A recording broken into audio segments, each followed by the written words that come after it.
Graça e paz, meus irmãos e irmãs, bem-vindos ao Congregador. Hoje nós vamos mergulhar fundo em uma das passagens mais decisivas da Bíblia, Deuteronômio capítulo 1. É um daqueles momentos que definem um destino, sabe? Onde uma nação inteira se viu numa encruzilhada, ou avançava pela fé, ou ficava paralisada pelo medo. E a escolha que eles fizeram, nossa, ela tem muito a nos ensinar. Olha só o caminho que a gente vai percorrer hoje. Vamos começar com a ordem clara, direta, que Deus deu para avançar. Depois, vamos ver como uma liderança sábia foi organizada para essa missão.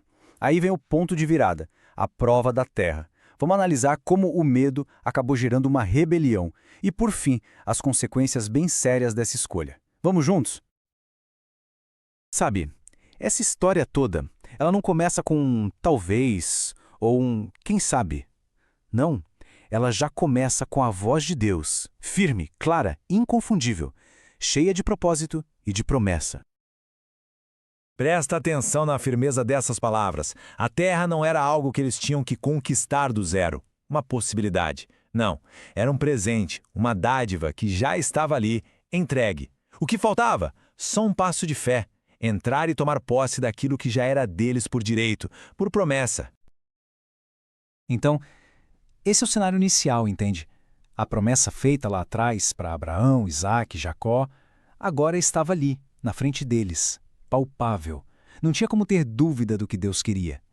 A bênção estava literalmente a um passo de distância. Mas veja bem, antes de dar esse passo, era preciso colocar a casa em ordem. E aqui a gente aprende uma coisa fundamental. Os planos de Deus, por mais grandiosos que sejam, se realizam com sabedoria, com organização, com liderança compartilhada. Pensa só, a bênção da multiplicação trouxe um desafio gigantesco, bem prático. O povo era tanto que era como as estrelas do céu. E Moisés, com uma humildade incrível, chega e diz: gente, eu não dou conta sozinho. Essa honestidade dele foi a chave que abriu a porta para uma solução, olha, genial. E qual foi a solução? Esse sistema brilhante de liderança delegada. Pensa numa estrutura bem montada. Chefes de 1.000, de 100, de 50, até chegar nos grupos de 10. Homens sábios foram escolhidos para garantir que ninguém ficasse desassistido, que a justiça e ordem chegassem para todo mundo em cada cantinho do acampamento. E o que segurava tudo isso de pé? Não era a habilidade dos homens, não. Era a justiça de Deus. A ordem foi direta, sem parcialidade. Ouçam o pequeno e o grande da mesma forma, porque o julgamento final é de Deus. Isso muda tudo, né? Deixa de ser só uma organização humana e passa a ser um reflexo do próprio caráter de Deus. E agora a gente chega no momento crucial, o ponto de virada. O povo está organizado, está na fronteira da promessa e tudo se resume a uma única escolha. Eles vão enxergar com os olhos da fé ou com os olhos do medo.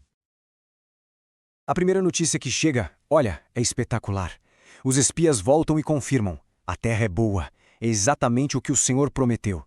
Poxa, nesse momento a fé do povo deveria ter ido lá no teto, não é mesmo?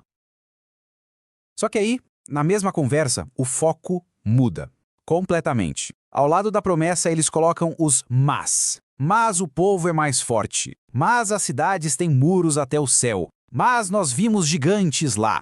O relatório do medo começou a gritar. E foi ali, naquele instante, que a fé começou a ruir.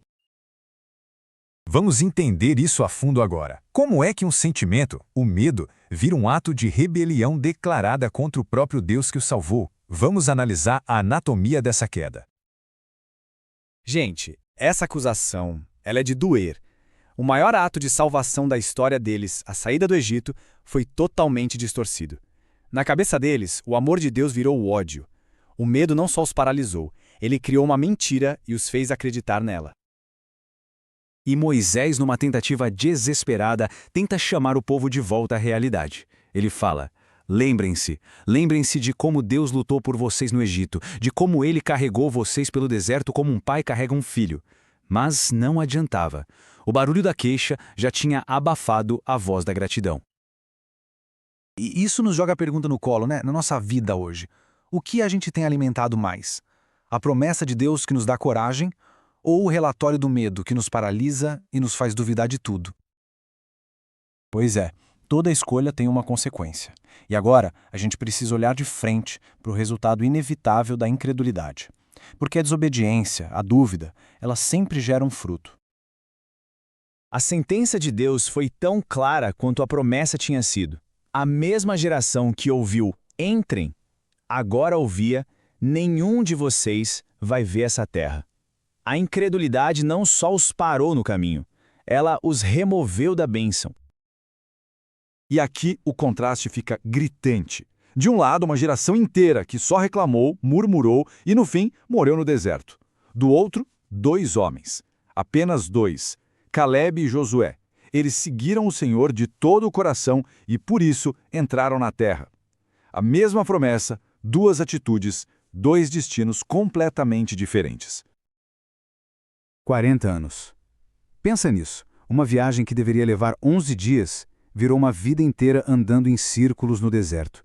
1 ano para cada dia que eles passaram duvidando. É um símbolo trágico do preço da desobediência. E para fechar essa tragédia, tem uma última lição. Quando eles perceberam o erro e tentaram consertar por conta própria, na presunção, sem a presença de Deus, o resultado foi uma derrota vergonhosa. Isso nos ensina que não dá para substituir a obediência no tempo certo por um esforço humano atrasado. E é por isso que essa história de Deuteronômio 1 fala tão alto com a gente hoje. Diante dos gigantes que aparecem na nossa frente, a pergunta é a mesma: vamos recuar com medo ou avançar pela fé? A história desse povo nos mostra, sem sombra de dúvida, que a escolha de confiar naquele que fez a promessa é o que define o nosso destino. Que a graça de Deus nos encontre e nos guie sempre para a escolha da fé.